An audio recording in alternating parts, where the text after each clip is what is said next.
Paul Thomas Anderson'ın yeni hiciv gerilim filminin izleyiciler üzerinde yaratacağı kutuplaştırıcı etkiyi inkar etmek mümkün değil. One Battle After Another, yılın en çok beklenen filmlerinden biri ve hayal kırıklığına uğratmıyor. Paul Thomas Anderson ve Leonardo DiCaprio'yu 1999'da Boogie Nights'ta birlikte çalışmaları beklenenden bu yana ilk kez bir araya getiren One Battle After Another, her ikisinin de yaptığı en önemli film olabilir. Sosyopolitik açıdan bakıldığında Anderson'ın en öngörülü filmlerinden biri ve izleyicileri birçok açıdan zorlayacak. Anderson, dünyadaki her insanı tartışmasız bir şekilde birleştiren daha büyük bir temel unsurun da farkında. One Battle After Another'ın özünde sevgi ve insanlığın doğuştan gelen güzelliği yatıyor. Spektrumun diğer ucundaysa film, insan şartlanmasının en çirkin yönlerine ve Amerikan toplumunda var olan tarihsiz ayrışmaya da değiniyor. Sinematik bir bakış açısıyla Anderson ve etkileyici oyuncu kadrosu, Amerikancılığın hicivsel ve insanlığın duygusal bir tasvirini sunuyor. Bu unsurların birleşimi, One Battle After Another'ı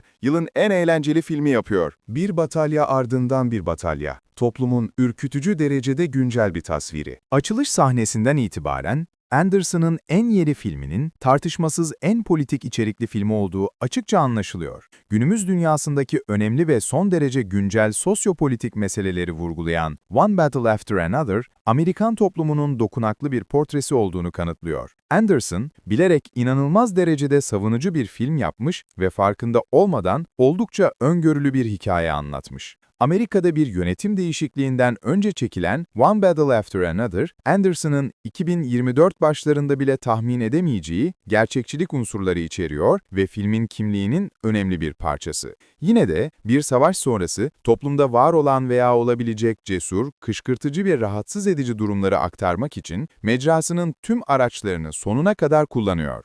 Bir savaş sonrası, doğal olarak gerçekliğin ötesine geçerek belirli bir tür macera öyküsüne dönüşüyor, ancak yine de baştan sona kesin politik işlevini koruyor. Yıkıcı bir grup bireyin hikayesini anlatan bir savaş sonrası, özellikle Bob Ferguson ve kızı Willa'nın yolculuğunu ayrıntılarıyla anlatıyor. Devrimci günlerinden yıllar sonra Bob, geçmişiyle yüzleşir ve kaçırılan kızını, onu esir alan kötü bir düşmandan kurtarmak zorunda kalır. Elbette filmin en ilkel düzeydeki işleyişi tam olarak budur. One Battle After Another'ı bu kadar ilgi çekici kılan şey, dönüştüğü şey. Belki de izleyicilerin izleyeceği en hızlı tempolu 2 saat 40 dakikalık filmlerden biri olan One Battle After Another, inanılmaz derecede akıcı bir tasarım ve ilerleme ile kendi başına bir hayat buluyor. Anderson'ın yeni şaheseri, gösterim süresi boyunca çeşitli biçimlerde var oluyor ve tematik amaçları ve duygusal özüyle bir arada tutuluyor. Ton olarak, One Battle After Another, hiciv kullanımı en temel unsurlarından biri haline geldiği için etkili bir şekilde dengelenmiş bir macera.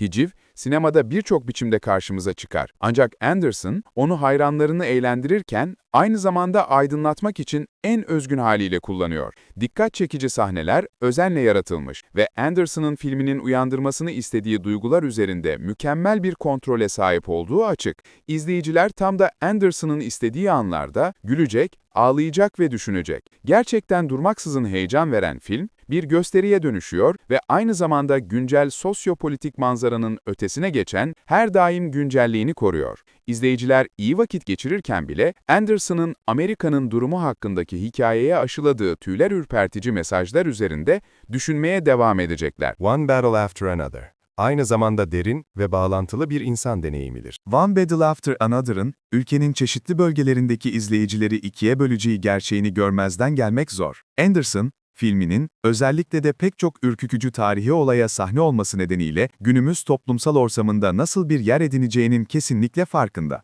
Onu bu kadar güçlü bir film yapımcısı yapan şey, ülkedeki çatışmaların abartılı saçmalığına dikkat çekebilme becerisi. En iyi filmler, genellikle eğlence amaçlarının ötesine geçer. Ancak tematik mesajları sinemada keyifli vakit geçirmekle de dengeler. Herkes, Paul Thomas Anderson'ın One Battle After Another'da bunu ne kadar ustaca yaptığını görmeyecek. Ancak filmin en büyük başarısı bu. İzleyiciler, aydınlanmak isterler ama eğlenemezlerse değil. İşte bu yüzden özünde bir savaş sonrası bir başkası yüzeysel hikayesinin ötesine geçen belirli bir insan deneyimidir. Anderson, bu tür film yapımcılığı söz konusu olduğunda en iyi hikaye anlatıcılarından biridir. Bir savaş sonrası bir başkası, insanların neler yapabileceğinin absürt bir tasviridir. Anderson'ın kendi bakış açısını aştığı için film, izleyicileri her şeye gülmeye davet ediyor ve aman tanrım, çok komik. Bir savaş sonrası bir başkası, toplumun, politikanın ve insanlığın temel yönlerine işaret ediyor. Bunlar kapitalizmi, insan haklarını, bağnazlığı, aşırılığı, sınıf sorunlarını ve şiddeti içerir. Bunlar ciddi konulardır ve Anderson,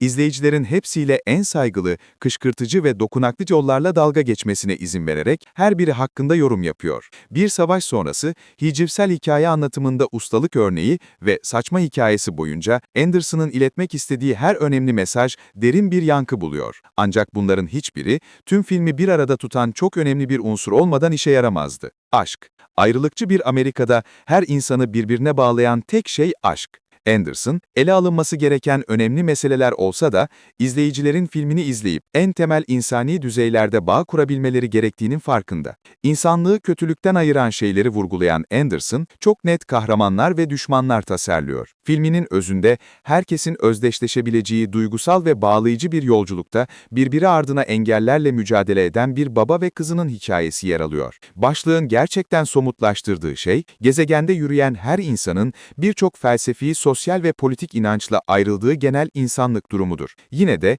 her insan bu dünyada yaşamanın doğuştan gelen zorluğuyla birbirine bağlıdır. One Battle After Another, herkesin günlük rutinlerini yaşarken, hayatta kalmaya çalışırken, bir şeyden sonra diğerine savaşırken içten içe hissettiği hikayeyi anlattığı gibi aynı zamanda daha büyük amaçlarını da anlıyor. Anderson, nihayetinde inandığı şey, her insanın aile kavramının temeline ne anlama geldiğine ve nihai değerine ilişki kurabileceğidir. Karakterler inandıkları için savaşırken bile en önemli olanın en ilkel insani unsurlar olduğu kanıtlanır. One Battle After Another, yakın bellekteki en derin, duygusal ve insanileştirici filmlerdendir. Paul Thomas Anderson, 2025'te tam bir sinema başyapıtı yarattı. Hayranlar, One Battle After Another deneyimlerken, nasıl işlediğini anlayacak olsalar da, Anderson'ın en yeni filmini hayata geçiren diğer tüm sinematik unsurlara hayran kalacaklar. Film, tematik ve kaçışçı bir düzeyde bağlantı kurarken, aynı zamanda filmleri sanatsal bir başarıya dönüştüren her şeyi de vurguluyor. Modern sinemanın en güzel estetiklerinden birini sunmak için, nadir bulunan VistaVision kameralarla çekilmesinin yanı sıra, One Battle After Another, tam bir başyapıt. Görsellerin ötesinde, film aynı zamanda performans odaklı. Leonardo DiCaprio, kariyerinin en iyi performanslarından birini sergiliyor. Sean Penn, izleyiciyi büyülüyor. Benicio del Toro sahneyi çalıyor ve Chase Affinity tüm filmin özünü ve ruhunu yansıtıyor. Dahası, Anderson, en büyüleyici çekim kompozisyonlarını, kesmelerini ve açılarını sergiliyor. Anderson'ın her bölümdeki ustalarından oluşan ekibi, filmi mümkün olan en çarpıcı şekilde hayata geçiriyor. Film görsel olarak yeterince şey söylemese de, One Battle After Another, aksiyonu böylesine ayrıntılı bir şekilde yansıttığı için yakın tarihin en iyi müziklerinden birine de sahip. Johnny Greenwood'un etkileyici müziğine ek olarak, Anderson, ayrıca ekrandaki görüntüleri etkileyici bir şekilde yansıtan etkili bir film müziği de ekliyor. İzleyiciler, Paul Thomas Anderson kariyerinin en kapsamlı sinematik başarılarından birini yayınladığı için yılın en iyi filmine hazırlanmalı.